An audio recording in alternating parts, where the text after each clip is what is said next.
to go into any of the courses that you have, and you click on Gradebook to check on your grades 24 hours a day, 7 days a week.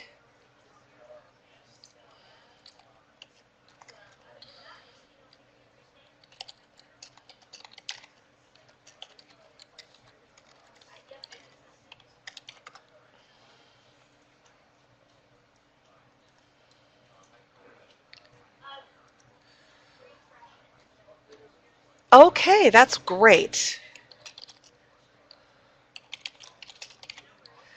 I think that's wonderful. Does anybody have any questions about that?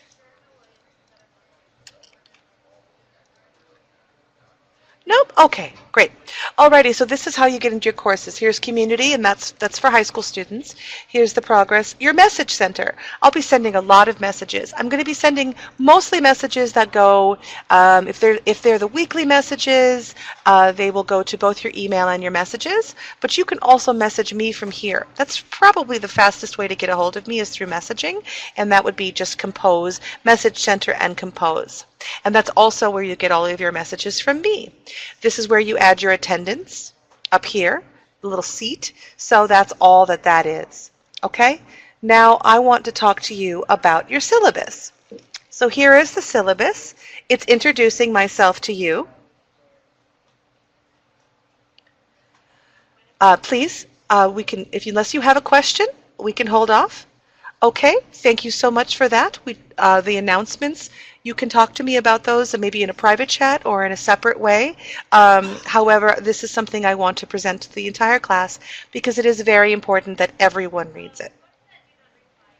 So, about me. I'm from Minneapolis, Minnesota. It is very cold up there, and in fact, it snowed yesterday, if you can even believe it. So I have a degree in acting and theater and English, and I also am a professional musician here in town and in the Phoenix area. And I am a big fan of kitty cats. So,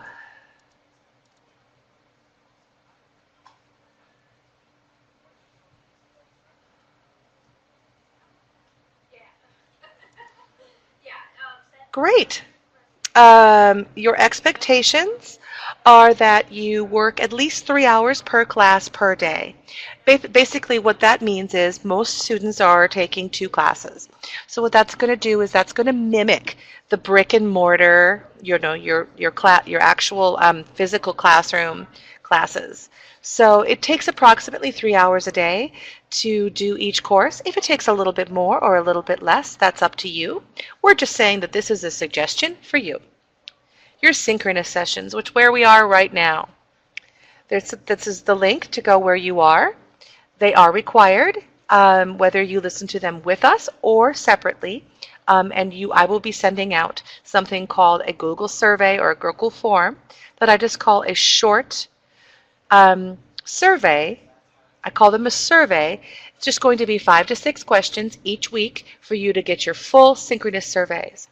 Guess how many times, if it only takes you 1 hour per class, that's okay. Again, I can't make that call for you, and I won't make that call for you. That sounds kind of short, in my opinion, but that has to be your call.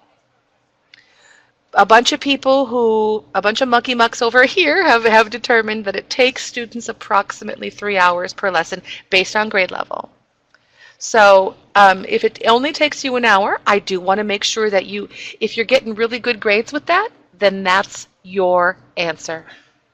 So good. Everybody's got their own answer for themselves.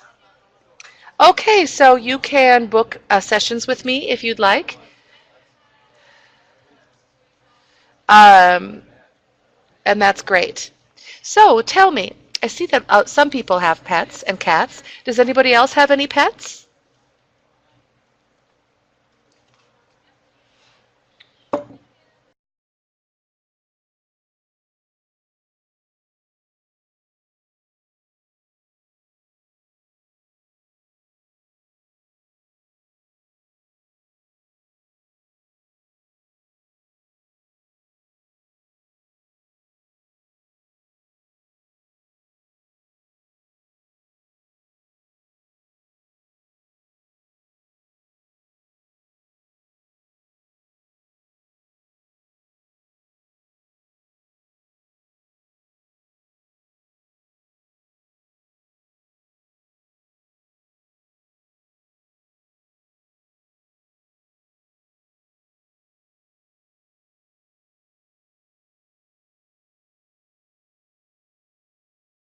Great. That's a lot of animals, you guys. I think that's really cool. Okay, so we're going to talk about the pacing calendar coming up in just a second, and it's something that I want you to look at constantly. If you can print it out and put it on the wall by where you work, I would say that that would be fantastic.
Yeah.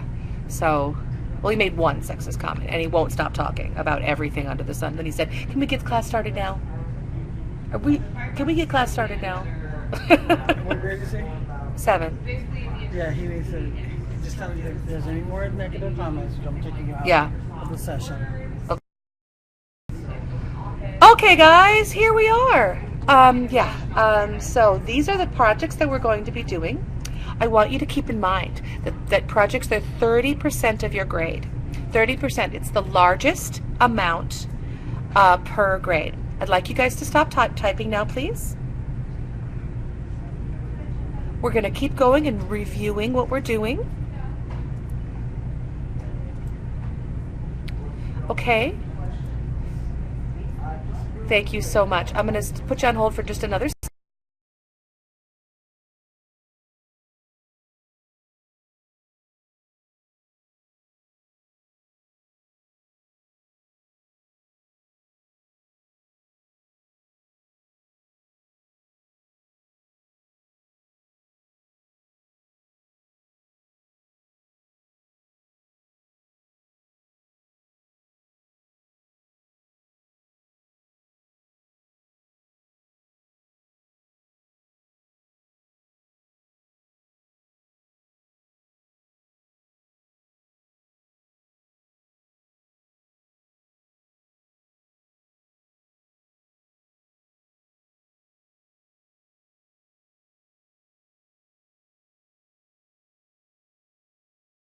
Okay, 30% of your grade.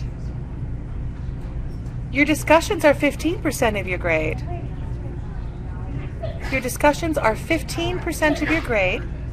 15% of your grade. Now make sure that you do the discussions, and we're gonna talk about that. Okay, just a moment.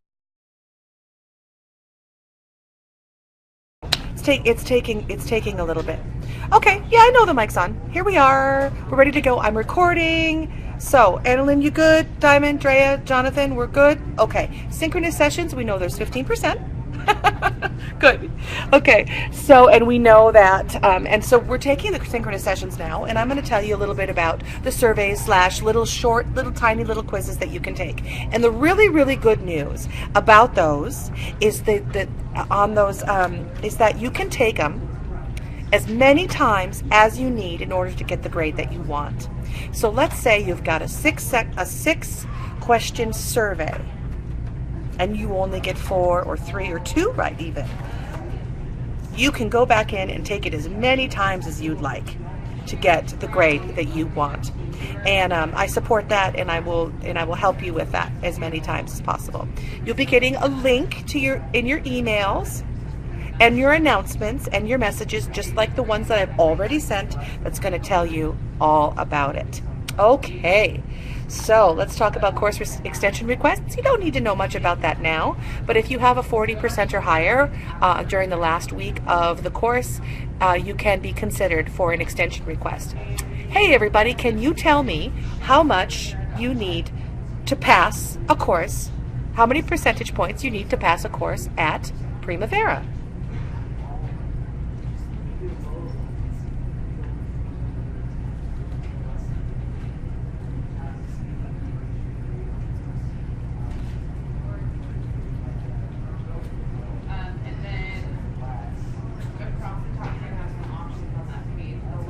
What percentage point do you need to pass a class? You don't have to know, but if you do, let me know.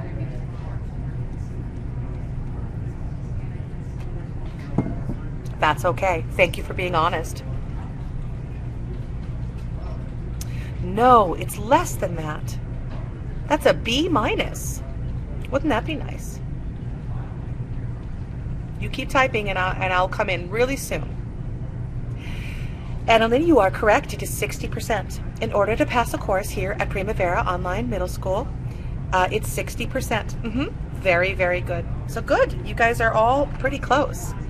So I like to think that if you got an 80%, then you'd have a B minus. So that's great. No, it's no problem. And then here's some information about orientation, attendance, that area of focus that I showed you in the grade book, and then information on how to deal with technical issues. And here's a picture of my kitty cat, Mr. Merle Haggard. All right, so I'm going to close out of this, and I'm going to go to what I think is probably one of the most important, thank you very much, one of the most important things that you can look at. So here we are at this is our pacing calendar for this particular class. This is specific to you. So here we are at our sync session here on day 1. All right, now this Friday your narrative essay is due. A narrative essay. Well, what is a narrative essay, if you were to ask? Well, it's a story that you tell from your own perspective. Something that I'm going to talk a lot about over this class and in any English class that I teach is called point of view. It is often shortened by the letters POV, point of view. So I want to ask you something just out of the gate here. You don't have to know. This is kind of a getting to know each other, getting a little, here and there. What words do you use when you use the first person point of view? What words come to mind when you use a first person point of view? That is correct. So when you do a narrative essay and narration of your own story, you are going to do it from your own perspective, narrative essay, first person. This happened to me. I saw a volcano explode. I had this experience, right? And you're going to be telling that with the tools that are in your Unit 1.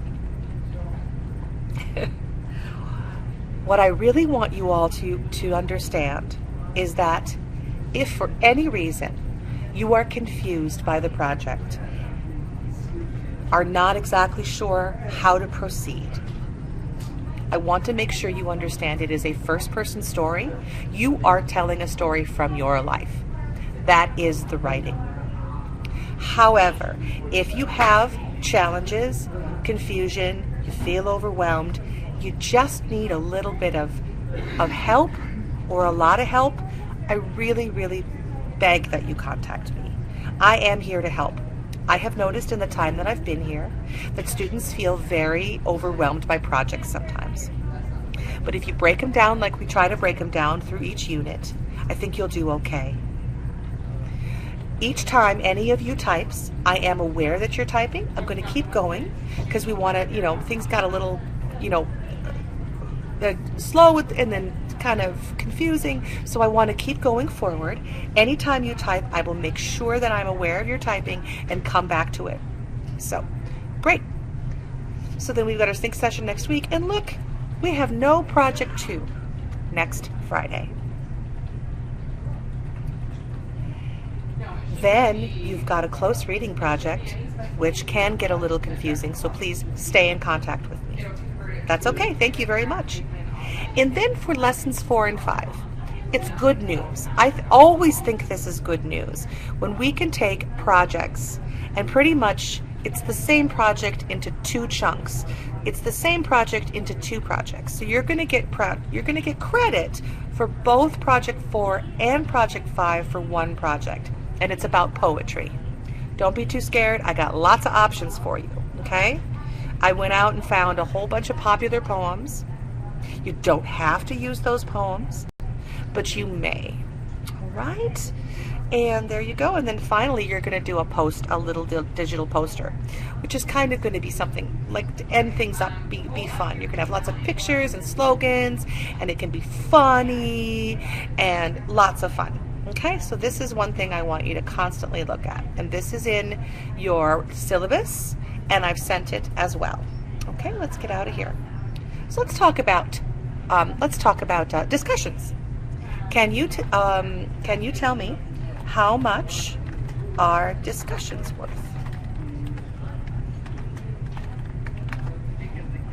Percentage-wise. Okay. Diamond just jumped right in with the absolute correct answer, and I think that is marvelous.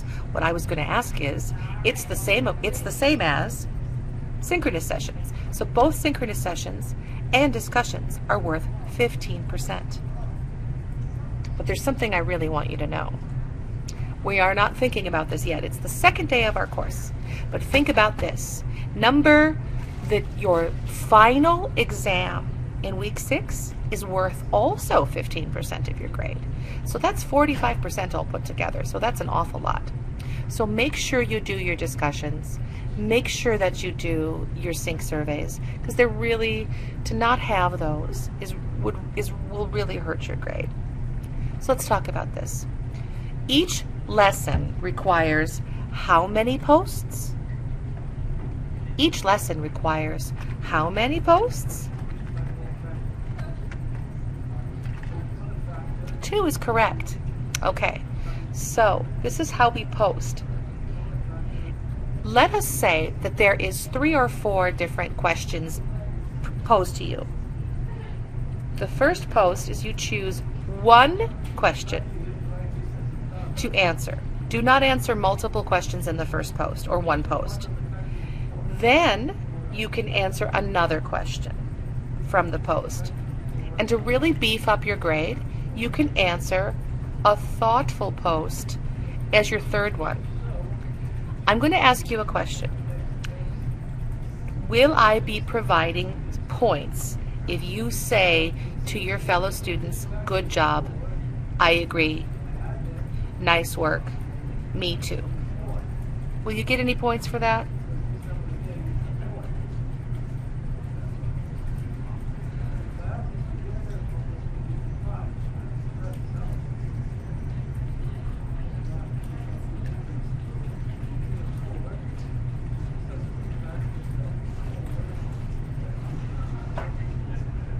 Will you get points for saying, good, nice? Thank you, Annalyn. See, I like that. I like it when you respond, because I want to have this conversation with you. You're not going to get any points for saying, good job, I agree. But I'm not going to talk you out of doing it, because it's really nice to be supportive of one another. But since it doesn't really support any part of the argument of the lesson, I can't give you points. So make sure you put most of your energy into answering 2 or more of the questions, and then supporting each other is something that you guys can do together. And I'm really glad that we're here. Wish there was more of us, but often this is really good. So this is the, I know that I'm not going to go over this in detail since we are a little shorter on time. However, you can look at this. I am looking for full sentences with proper something called conventions. And let me talk to you about conventions. Do I expect that you are born innately awesome with grammar and spelling? No, I don't. But that's why we have the internet. So you can go out to Grammarly or use your Google Docs or Microsoft Word if you have it.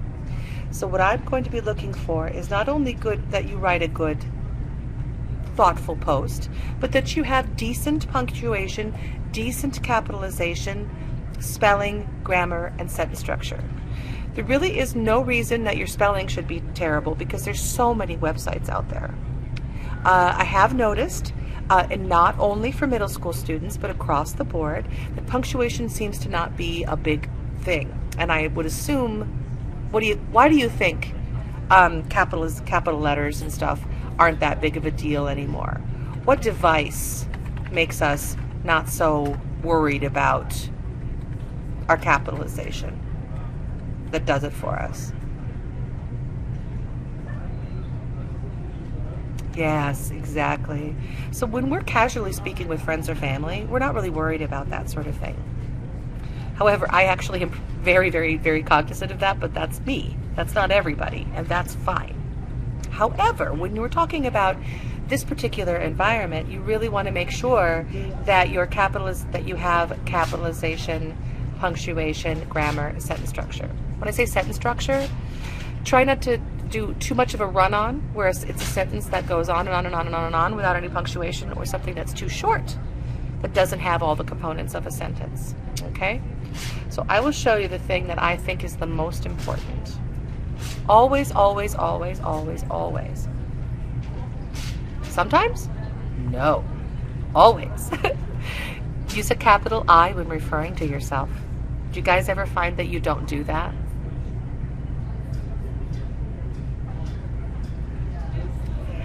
It will take you far.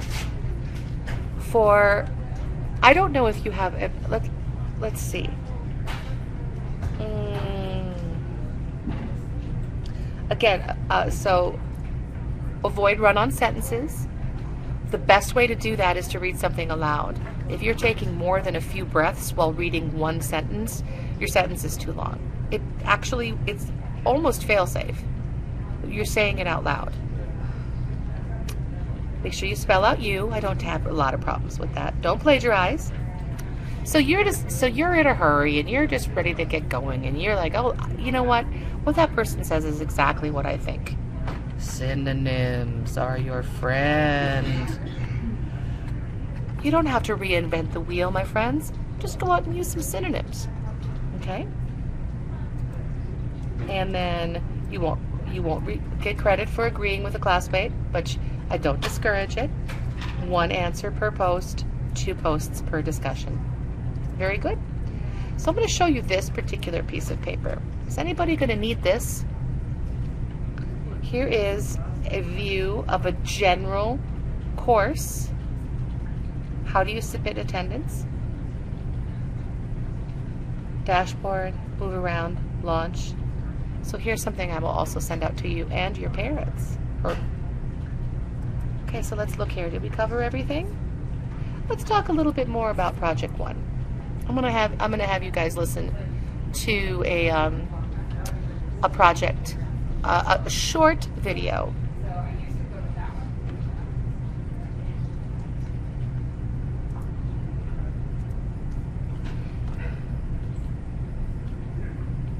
Oh, I'm gonna plop that in for you, okay? I'm gonna just put that into the I'll put this in here, okay? When I I'll post it. So you were writing a narrative essay and have this amazing idea. Great! That is the first step in writing a narrative essay. Your idea should use details and dialogue to tell about a specific experience or event. Be certain to make the reader want to know what happens next. Your reader should understand your narrative from the beginning, or their inner stopwatch starts ticking and they write you off. Is there a magic way around this mental roadblock? You better believe there is. You are watching it right now. It is called Knowing the 6 Traits to Writing to hook your reader in a super engaging way. So we introduce the first trait, ideas. With ideas, you want to keep in mind the 5 W's. Who, what, when, where, and why. Adding an H for how is also a good idea. The second trait is organization. Your narrative should be enjoyable and easy to read, with a beginning, middle, and end. Check to see if you are using transitions effectively and have included sensory details. The third trait is voice. Does your narrative sound natural? Make sure to include dialogue showing thoughts and feelings. The fourth trait is word choice. You'll want to use exceptional words that capture the experience. Make certain you are using adjectives and adverbs well. Use specific nouns, vivid verbs, and well-chosen modifiers. Additionally, check for overused words. Revise and replace the ones you find. Sentence fluency is the fifth trait. Your sentences should flow smoothly and have a variety of sentence lengths throughout the narrative. If you have too many short sentences, combine them to create a compound sentence or a series of words. The final and sixth trait is conventions. Is your narrative essay error-free from start to finish? It should be. Punctuation, capitalization, spelling, and grammar are important. Be sure to use a checklist to ensure you've incorporated these 6 traits. Having a peer review your writing is another great idea. One way to help remember these 6 traits is to picture me ordering something at a deli. In this case, I order veggies with Swiss cheese. Yep, that's right. Look at the table and see how the simple saying can be used as a memory tool to remember the 6 traits of writing. Again, remember, I order veggies with Swiss cheese. That stands for ideas, organization, voice, word choice, sentence fluency, and conventions. I look forward to reading your narrative essays. Be certain to include these 6 traits. Use your provided rubric to help you along. Created by Miss Scott for Mrs. Crane's 6th grade class. Happy writing! Created using Powtoon.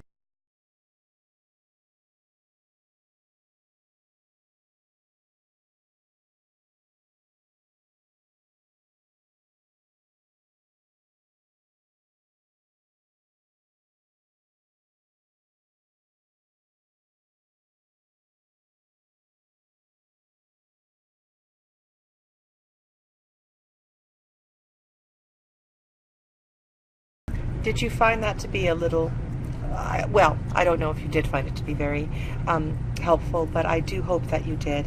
So before we go today, let's talk about your actual course. So here it is, English 7B, Fiction and Nonfiction. So you're going to talk a little bit about that.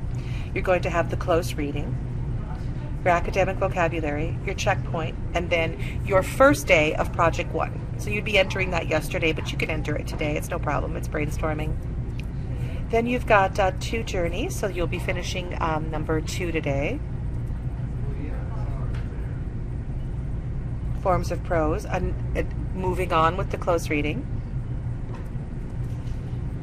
Minimize your browser, it might pop up behind it.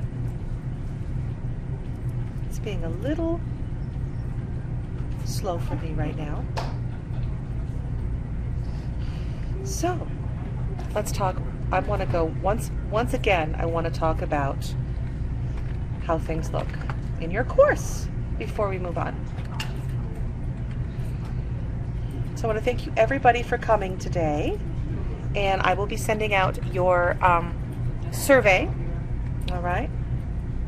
Most of the survey questions will be about either starting your course or they'll be things that are in your Unit 1. So I want to look at this. So let's look at it again. So projects are 30% of your grade. Then discussions, final exam, and sync sessions are 15%.